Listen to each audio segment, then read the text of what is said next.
ഇന്ന് ഞാൻ ഭഗവാന്റെ പാതാരബിന്ദങ്ങളിൽ നമസ്കരിച്ചുകൊണ്ട് എല്ലാവർക്കും എന്റെ സ്നേഹം നിറഞ്ഞ സായിരാം. ഇന്ന് ഞാനിവിടെ പുരുഷാർത്ഥങ്ങളെ കുറിച്ച് പറയാനാണ് ഇരിക്കുന്നത്.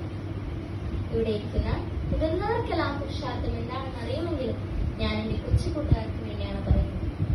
എന്താണ് പുരുഷാർത്ഥം?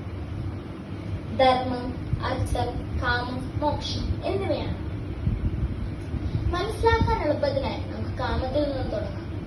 എന്താണ് കാമം? ആഗ്രഹം എന്നാണ് ആ പദത്തിന്റെ അർത്ഥം. ദാഹിക്കുന്നവന് ജലത്തിനോടായിരിക്കും കാമം, വിശക്കുന്നവന് ഭക്ഷണത്തിനോട്. കാമം പൂർത്തീകരിക്കുമ്പോൾ ഏതൊരു ജീവിക്കും സന്തോഷമുണ്ടാകും, പൂർത്തിയായില്ലെങ്കിൽ സങ്കടവും. അതിനാൽ കാമത്തെ നിയന്ത്രിക്കണമെന്നാണ് നമ്മുടെ ആചാര്യന്മാർ പറയുന്നത്. മേൽക്കുമേൽ കാമം ഉണ്ടാകുന്നത് ആരെയും കടക്കെണിയിലാണ്. സ്വാമി നമ്മളോട് സിലിംഗ് ഓൺ ഡിസൈർസ് എന്ന് പറയും. അർത്ഥം: ആഗ്രഹം നടക്കണമെങ്കിൽ പണം വേണമെന്ന്.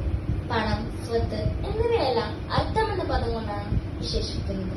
ചാണക്യന്റെ അർത്ഥശാസ്ത്രം പ്രസിദ്ധമാണല്ലോ. പണം സമ്പാദിക്കാൻ നിരവധി മാർഗങ്ങളുണ്ട്. അതിൽ നല്ലതും ചീത്തയുമുണ്ട്.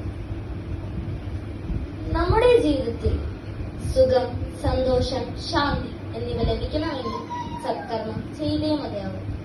സത്കർമ്മമാണ് നമ്മുടെ ജീവിതത്തിന്റെ ഐശ്വര്യം. ലോക സമസ്ത സുഖിനോ ഭവന്തു എന്ന പ്രമാണം ധർമ്മത്തിന്റെ അടിസ്ഥാനമാണ്. കാമം, അർത്ഥം, ധർമ്മം ഇതിലേതിന് പ്രാധാന്യം കൊടുത്താണ് നമ്മൾ ജീവിക്കേണ്ടത്.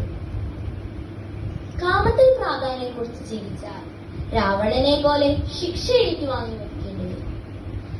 അർത്ഥത്തിന് പ്രാധാന്യം കൊടുത്ത് ജീവിച്ചാൽ വിശുദ്ധനായി മരിക്കേണ്ടി വരും. ധർമ്മത്തിന് പ്രാധാന്യം കൊടുത്ത് ജീവിച്ചാൽ ശ്രീരാമനെയും ശ്രീകൃഷ്ണനെയും പോലെ ലോകാരാധ്യനായി, കൂടാതെ പരമപുരുഷാർത്ഥമായ മോക്ഷം കൈവരിക്കാനാണ്. മരണാനന്തരം ലഭിക്കുന്ന സ്വർഗം, നരകം എന്നിവ പോലെയുള്ളതെല്ലാം മോക്ഷം.